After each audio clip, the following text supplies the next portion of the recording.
Hello, it's Wednesday, December 2nd, and we brought our wiring harness back in the house to work more comfortably. Watch it, Norman. Move. So this is the end that plugs into the computer, and here is the original length wires with four receptacles that are not being used, and then the rest of it is the stuff that I just extended. And I covered it with this split loom. I think this is 1/2 inch. I don't know what size. Yeah, this is 500-500. It's a 1/2 inch stuff, and it just made it. It's kind of snug, but it covered it up.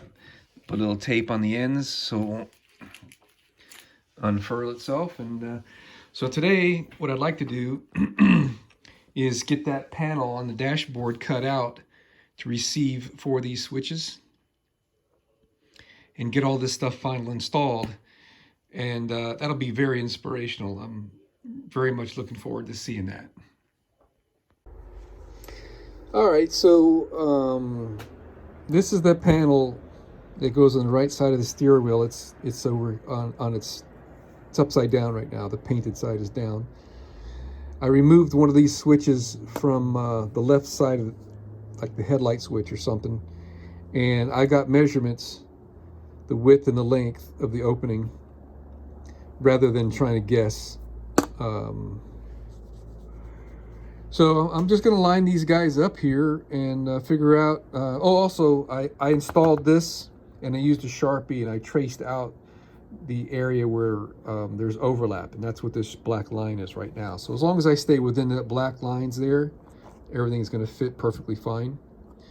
I just realized I want to go back in the bus and get the cigarette lighter or the power port, because it has a flange on it, and I probably want to position these switches a little bit lower, leave a little bit of a gap here, so visually the space between there and there match up better.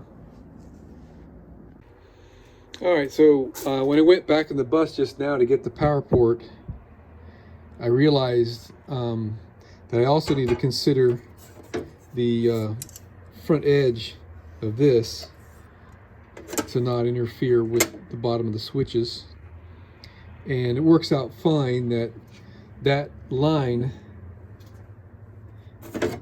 you see it's in line with this one. It kind of matches this line here anyway. So as long as I stay above that line, I'm good to go. And here's the power port. And right, I think we had it with the hinge part of that thing facing up. So there is a little bit of visual space taken up from the bottom of the hole there. Right about there. So that's what I'm going to base my spacing off of. Something like that.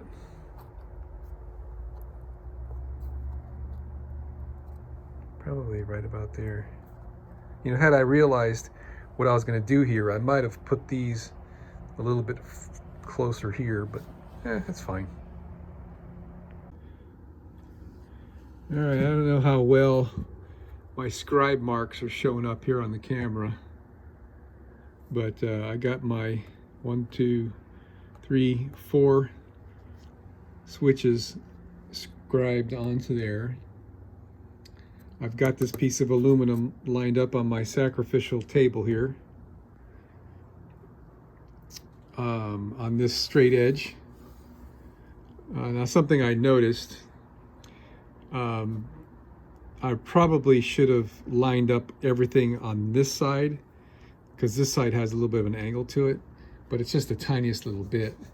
But these holes are perpendicular to this edge, so I'm just going with it for those.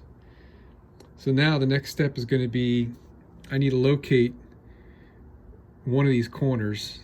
This one would be the easiest one, and choose a milling bit that I want to use for this, something small, and compensate for the radius of the milling bit. Once I get this first point located, that'll give me this line, and then I could do math to get to this line, and if I've got this point, I'll be able to do math to get to that line. Then I'll have to locate this one, etc., etc. Once I get everything dialed in, this should go pretty easily. Now this is, I probably ought to put another clamp right here too, because this is going to try to lift when I'm doing my cutting. Maybe I can put a screw right here. Yeah, I think I'll put a screw right over here with a washer to hold this down, and maybe over here.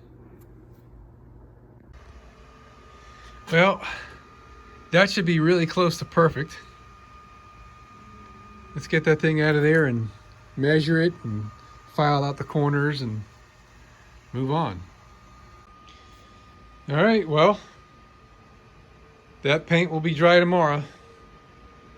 I had to paint it, man. It just got a little bit too screwed up. I really wanted to get this installed tonight, but that's not going to happen. Well, that's going to come out fairly good, I guess. I mean, there's always something. Whenever I paint something, I don't know what it is with me, but anyway, while we're waiting for that to dry, these are the two hoses that go to the air pressure gauges on the dash, and this end is the top that plugs into the dash, and they leak. So I'm going to try to see if I could stretch this just a little so it'll seal. So I've got a bunch of number size drill bits.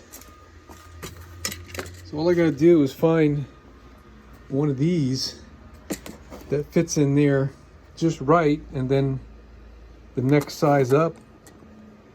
If I could just stretch this just a few thousandths of an inch, it'll seal up in those fittings, I'm hoping anyway. And so let's see what I can find out here. 89 thousandths fits in there snugly. The next one is 93. That's what, 4 thousandths of an inch bigger.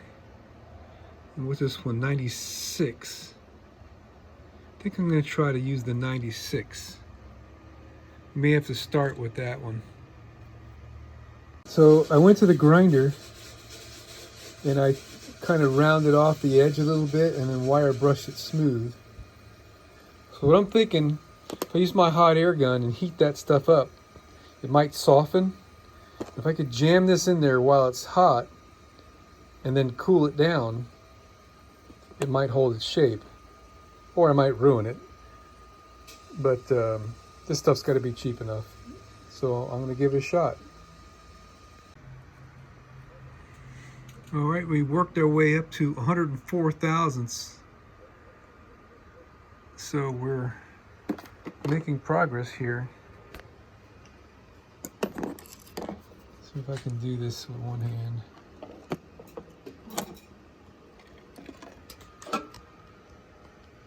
So we're about 60 thousandths of an inch. And when I come over here where the drill bit is, we're like 68, almost 70. All right, so this one I already stretched.